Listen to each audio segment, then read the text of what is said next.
архивди карап. Исхак Разаковдун атын 50 жыл атаганга тыюу салынды. Улуу инсан. Жусуп Абдрахмановдун аты, Баял Исакеевдин аты, Абдыкерим Сыдыковдун аты бүтүндөй бүт баарын эл душманы кылып жазып чыкты. Сиздин муун, биздин муун жакшы билет, жаштар билбейт. Кыргыз тарыхына Разаковдун, Абдыкерим Сыдыковдун, Абдыкадыр Орозбековдун аттарын түк киргизген эмес. Касым Тыныстанов. Эми караңыздар, эмне үчүн? Себеп эл өз ушундай мыктыларын билбеш керек. 90-жылдан баштап бүтүн биз сыймыктанып келген нерселердин баарын жалганга чыгарды. Азыр муну жаштардан сурасам, тескери жооп берет. Муну Айтматов баягы сенин атаң Дөнөнбай, сенин атаң Дөнөнбай деп чымчык сайрап жүрөт деп апанын тили менен баласына айттырып атат. Унутуп калба деп. Ал унутуп калып атат. Азыр биз кыргыз ошол деңгээлдебиз. Эми караңыздар, кызык, өтө кызык окуя. 37-жыл атылып кеткен кыргыздын мыктылары момундай деп сыздап кетти. Ага Сталиндин момундай да тиешеси жок. Bir нерсе десе Сталинди жамандайт. Сталиндин түк тиешеси жок. Архив ачылгандан кийин ошол мезгилдеки жогорку кеңештин депутаты бүгүн 87-ге чыгып аткан кыргыз эл жазуучусу Март Ашимович Байжиев деген бар. Ошо кишини Абсамат Масалевич чакырып, ушул архив ачылат, ошону жетектеп, агын ак, карасын кара кылып чыгарып бериңиз деп сунуштап. Эмне үчүн? Себеп Март Ашимовичтин атасы Ташым Байжиев Манасты изилдеген инсан катарында ал дагы репрессия болуп атылып кеткен. Ушуга кызыктар инсанды таап, киргизип койгондон кийин ошол архивде отуруп алып, аябай чукулап издеп карап, бардык атылгандардын эмне максатта атылгандыгы карап чыкса, бардык атылган кыргыздардын аркасынан жазган ким экен? Азамат. Салиховду ким билет? Сиз билсеңиз керек. Жок, электен дейт. Билбейсизби? Мейли. Мына ошо киши дагы үйлөнгөндөн кийин кайнана кайнатасы каза болуп калып, оор жылдар бир тууган кайнысын алып келип, үйүндө өстүрүп, чоңойтуп, жогорку билимдүү кылып, аркасынан жазган ошол жигит экен. Байжиевдин артынан дагы Касым Тыныстановду билесиздерби эмне деп айтыптыр?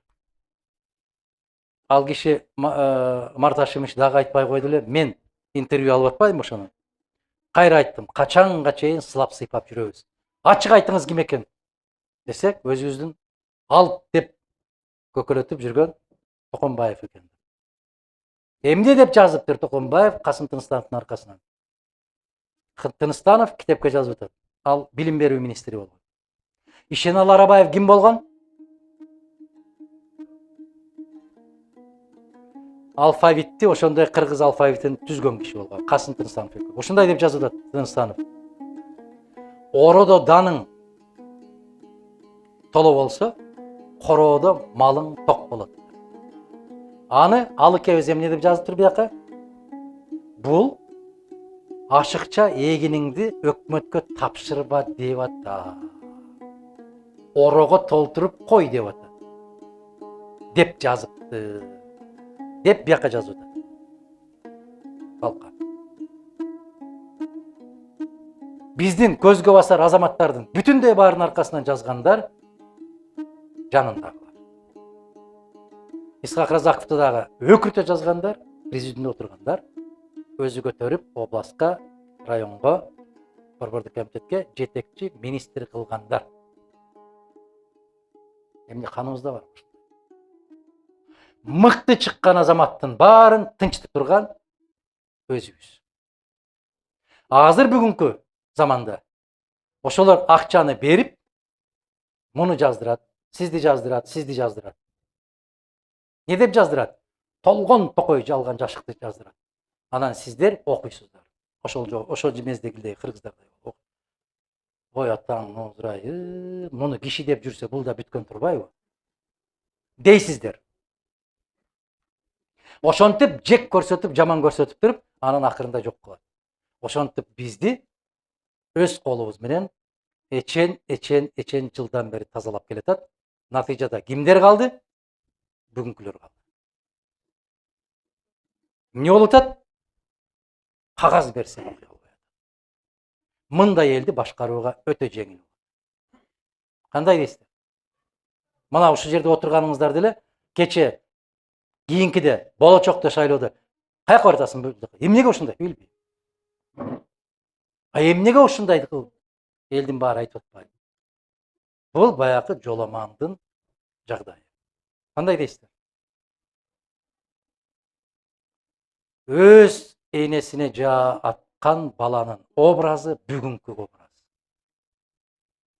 Гел жарыкка чыгарып коеюн, гел тазалыкка баралы, гел чөгөлөбө, гел башка элкеге тең бол, башка өлкөдөн кем болбо деп жүр десе, жааны атып туруп ушундай атып атасыңар.